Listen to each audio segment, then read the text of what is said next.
Hi hello नमस्कार, मी दीपाली सबका स्वागत करते मी माझ्या एका नवीन ब्लॉगमध्ये. कशा आहात तुम्ही सर्व नक्की सांगा कमेंटमध्ये.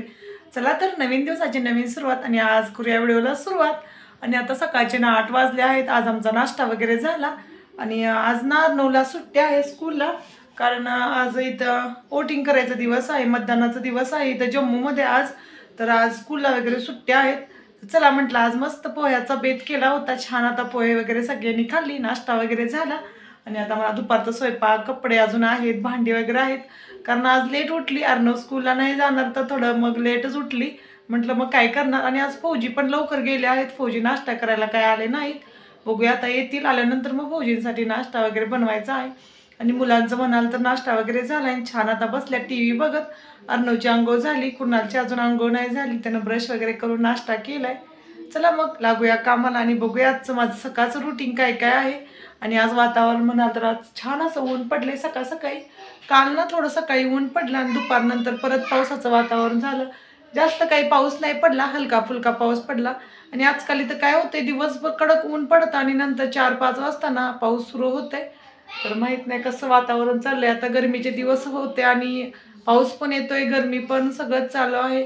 वातावरण एकदम चेंज होते, त्याच्यामुळे आजारी पडतं. आणि जम्मूमध्ये ना वातावरण एवढी चेंज होत राहतात दिवस. कधी कधी सकाळ सकाळी एवढं कडक ऊन असताना अचानक दुपारी पाऊस येतोय. आणि काल ना मी फौजींचं जॉकेट वगैरे धुतली होती, तर म्हटलं आता काय करणार, वाळते की नाही, पण सुकलं.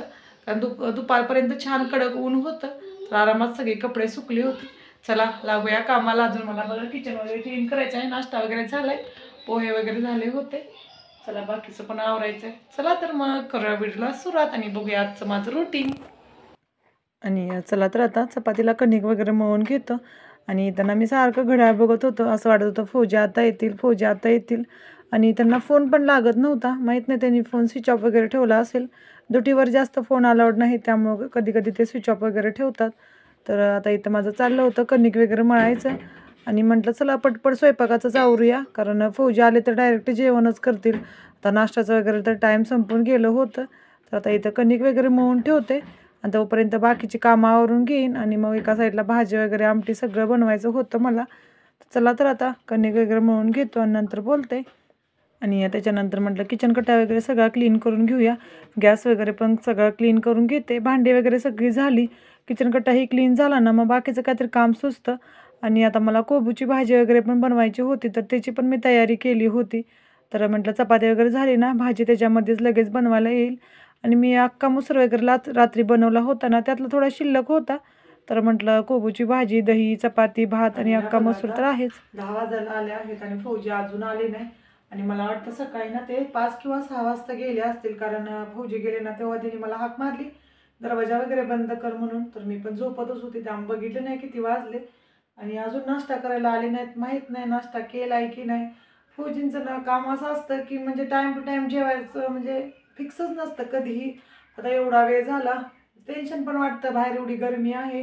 माहीत नाही जेव्हा म्हणजे नाश्ता केला तिथं नाश्ता असेल, पण त्यांचं काम एवढं असतं ना, त्यांना कामाच्या ह्याच्यात म्हणजे सुचतच नाही नाश्ता वगैरे करायचं, लक्षातच राहत नाही. घरातून कसं मग मी एकदा नाश्ता करून पाठवलं की मग मला जास्त टेन्शन राहत नाही, कारण त्यांनी पोटभर नाश्ता केलेला असतो, त्यामुळं काही कामात बिझी असतं तर काही वाटत नाही. आज ना त्यांचं काम होतं, मला बोलले की मला यायला लेट होईल, पण मला वाटलं नाही एवढा लेट होईल. 10 वाजे आले, आता ह्याच्यानंतर काय नाश्ता करतील आता, म्हणून म्हटलं कणिक मळून घेतली आहे. आता आल्यानंतर ना लगेच मी त्यांना जेवायलाच वाढेन, कारण आता नाश्त्याचा टाईम तर गेला आहे, 10 वाजले, अजून आले नाहीत. आल्यानंतर त्यांनी बाकीचं काम त्यांचं आवरतील, त्याच्यानंतर नाश्ता कधी करणार. तर चला पटपट लागूया कामाला. आणि वाटतं ना जेवढं फौजींची नोकरी सोपी आहे तेवढी खूप अवघड आहे. बाकी ना म्हणजे बाहेरच्यांना बघताना असं वाटतं की खूप सोपी नोकरी आहे त्यांची, पण असं काही नाही. त्यांना पण खूप हे करावं लागतं, कारण टाईम टू टाईम जेवायला मिळत नाही.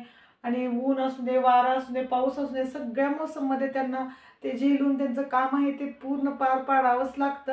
आणि असं काही नाही की आता फॅमिली आहे त्यांच्यासोबत म्हणजे फॅमिली फक्त आहे, पण एवढं त्यांना टाईम पण देता येत नाही. तुम्ही बघतात आता माझे व्हिडिओ, फौजी कधी व्हिडिओमध्ये नसतात, कारण त्यांना टाईमच भेटत नाही. जे काही आहे ते मीच व्हिडिओ बनवतो, एडिट पण मीच करतो. हा फक्त ते बोलतात तू कर तू कर, म्हणजे फक्त त्यांचा हा सपोर्ट आहे की तू कर. त्यांना म्हणजे मला म्हणजे हे करतात, तू करत जा, छान आहे. पण कधी त्यांना व्हिडिओमध्ये यायला मिळत नाही. आले तर ना फक्त अर्धा तास किंवा 1 तास येतील जेवायला, लगेच जेवून पटपट पाठीमागं जातात. तर म्हणजे नाही का, दिसायला जेवढी सोपी आहे तेवढं अवघड आहे खूपच. टेन्शन तर येतं. चला लागूया कामाला. मला भांडी वगैरे घासायचे आहेत, भांडी क्लीन करून घेते, त्याच्यानंतर कपडे पण धुवायचे आहेत. आज कामं काय आवडली नाही. चला. आणि वातावरण बघा, परत पावसाचं वातावरण झाले. सकाळी उठलं तेव्हा एवढं कडक ऊन होतं, म्हणजे 7-8 वाजता ऊन होतं छान, आणि आता परत पावसाचं वातावरण झालं आहे. मला अजून कपडे धुवायचे आहेत. चला मग लागूया कामाला, पटपट कपडे धुऊया आणि बघूया ऊन पडते की नाही. तर मशीनमध्ये मला कपडे वगैरे सुकवायला पाहिजे, आणि फौजी कधी येतात ते पण बघूया. हां आले. आणि चला तर आता भांडे वगैरे क्लीन करतो.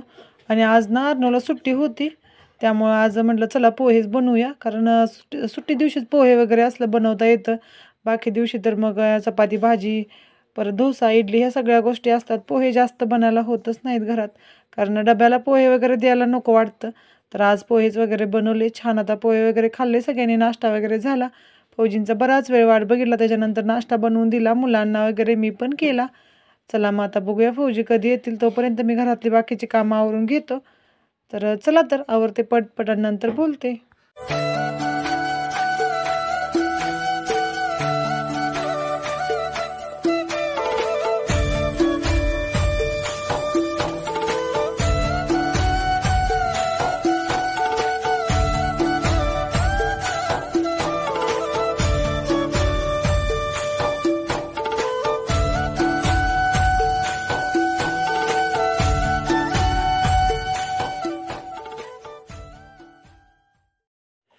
आणि भांडे वगैरे झाली, तर म्हटलं चला लगेच कपडे वगैरे धुवून घेऊया. आणि फौजी अजून पण आलेच नव्हते, तर मी म्हटलं आता आले नाहीत तर चला बाकीची कामं आवरतो. आणि असं तर मसुरा वगैरे ना शिल्लक होता, कारण मी मसुरा रात्री जरा जास्तच बनला होता, तर शिल्लक आहे. आणि आता मला कोबूची भाजी वगैरे बनवायची होती, सुकी, आणि चपाती भात. तर मी म्हटलं चला होऊन जाईल. कपडे एवढी झाली ना मग मी लगेच स्वयंपाकालाच घालेन. कपडे राहिली ना मग तशीच राहतील दिवसभर. सकाळीच कपडे वगैरे धुतली तर बरं वाटतं. आणि जास्त नव्हती कपडे तर होऊन जातील लगेच. तर चला लागते कामाला, आणि पटपट सगळे कपडे वगैरे धुवून घेते. आणि जर फौजी आलेच तर मग लगेच स्वयंपाकाला घालीन. एका साईडला चपाती भात वगैरे बनवीन, आणि लगेच भाजी वगैरे फोडणी पण देईल, होईल सगळं. चला आता कपडे वगैरे धुवून घेते, आणि नंतर बोलते मी तुमच्याशी.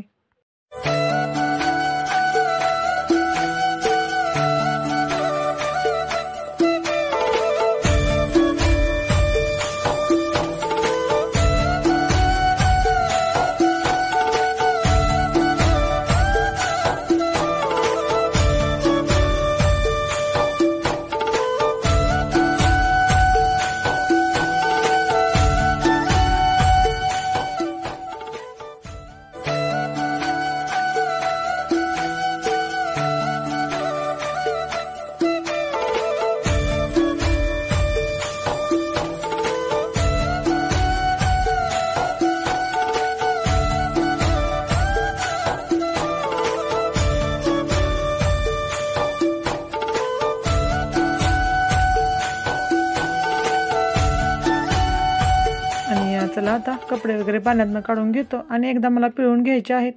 चला म्हटलं एकदा पाण्यातनं काढते, परत एकदा चांगल्या पाण्यातनं पिळून घेते. चला तर आता कपडे वगैरे झाली. त्याच्यानंतर कपडे थोड्या वेळ मी म्हटलं, म्हणजे मशनीत नव्हती, मशनीत नव्हती घातली, असंच ठेवली होती नितळत, आणि बाहेर ऊन होतं हलकं हलकं, तर म्हटलं सुकतील. तर आता इथं बेड वगैरे लावायचा चालला होता, कारण कुर्नालला थोडा वेळानं उठतो ना, तर बेड वगैरे लावायचा राहूनच जातोय. तर आता चला कुर्नालची आंघोळ वगैरे झालती, नाश्ता वगैरे पण झालता, आणि चला म्हटलं आता बेड वगैरे क्लीन करूया. आणि हा शर्ट ना अर्नूला घालायला दिला होता, आणि त्याचं बटनच तुटलं. तर म्हटलं मम्मा मला हाच घालायचा आहे, त्याला हा शर्ट आवडतं. तर म्हटलं चल मी तुला लगेच लावून देते बटन. तर आता इथं त्याला मी पटपट शर्टाला बटन वगैरे लावून देतो, कारण त्याला ना हा ड्रेस आवडतो. तर मी म्हटलं चल घालून घे, आणि चला तर आता पटपट बटन वगैरे लावून देते त्याला. आणि आता इथं कपडे वगैरे थोडंसं आपलं पाणी वगैरे नितळं होतं, तर म्हटलं चला लगेच उन्हात घालूया, कारण कधी कधी ना कपडे वगैरे धुवून होतात लवकर, पण खाली सुकवायला जायलाच वेळ होतं. आणि बघा आज ना जास्त कडक ऊन नव्हतं, पण ठीक आहे, पाऊस पण नव्हता, वारं वगैरे होतं. तर म्हटलं चला कपडे जातील सुकून दिवसभर ना, मग सुकतील आरामात. आणि कधी कधी ना जम्मूमध्ये एवढं ऊन येतं, आणि कधी कधी वातावरण एवढं खराब होतंय, काय समजतच नाही की काय. असा ऊन, आता ऊन असतं तर कधी लगेच पाऊस येऊन जातोय, असं वातावरण चालू आहे इथं. चला आता सगळे कपडे वगैरे सुकवते, आणि नंतर बघूया काय काय बाकीची कामं आहेत. आणि आता कपडे वगैरे सुकून आलं होतं, तर म्हटलं चला थोडा वेळ आता बसूया, कारण फौजींचा फोन आला होता की त्यांना वेळ होईल यायला. तर मी म्हटलं चला मग काय वेळ होणार आहे, तर आता मुलांनी वगैरे नाश्ता केलाच होता, तर लगेच आता स्वयंपाक करून तर काय फायदा. तर फौजी त्यांच्या टायमाला 1:30 वाजताच येणार होते जेवण्यासाठी. तर आता माझी कामं वगैरे सगळी आवरली होती. चला म्हटलं केस वगैरे धुतले होते, केस सुकले पण नाहीत कारण सकाळ सकाळी एवढी गडबड असते ना, तर म्हटलं चला आता आरामात केस थोड्या वेळ सुकतील आणि थोडंसं TV वगैरे पण बघते, नंतर लागेल स्वयंपाकाला. आणि आता इथं बघा मी स्वयंपाकाला लागली होती, स्वयंपाक बनवायला सुरू झाला आणि आता 12:30 वाजले होते. चला म्हटलं स्वयंपाक वगैरे बनवूया पटपट. बनवता बनवता एक 1:15 होऊन जाईल, फौजी 1:30 वाजेपर्यंत येतीलच. आणि आता इथं पहिलं चपाती वगैरे बनवून घेतो. एका साईडला भात वगैरे लावला होता लाईटच्या शेगडीवर आणि मसुरा वगैरे शिल्लकच होता. त्याच्यानंतर मला ह्याची कोबूची भाजी वगैरे बनवायची आहे. चला तर आता मी पटपट छान छान चपाती बनवून घेते आणि नंतर बोलते.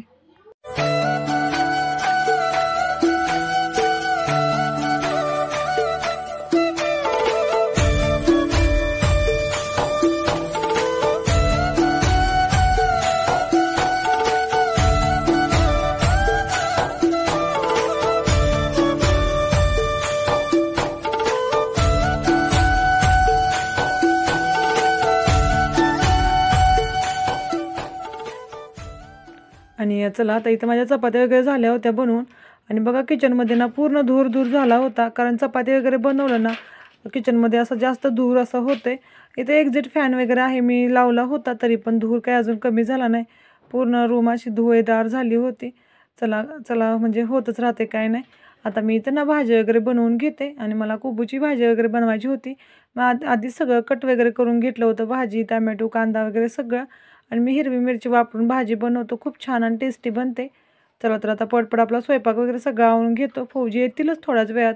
फौजी आले ना मग त्यांना जेवायला वाढेन, मुलांना वगैरे पण जेवायला देईन. आणि मला ना असं सारखं वाटत होतं फौजी कधी येतील कधी येतील, कारण सकाळपासून जेवून गेले नाही, काही खाऊन गेले नाही तर मग टेन्शन येतं. पोटभर खाल्लं ना मग काय वाटत नाही. चला तर आता भाजी वगैरे बनवते आणि आजचा व्हिडिओ मी इथंच संपवते. आजचा व्हिडिओ माझा कसा वाटला नक्की सांगा कमेंटमध्ये. आवडला असला तर छोट्यानी खूप सगळं प्रेम करा, मोठ्यानी खूप सगळा आशीर्वाद द्या. चला तर भेटूया उद्याच्या नवीन ब्लॉगमध्ये. तुम्ही माझा व्हिडिओ शेवटपर्यंत बघितला त्याबद्दल धन्यवाद. Okay bye. जय महाराष्ट्र.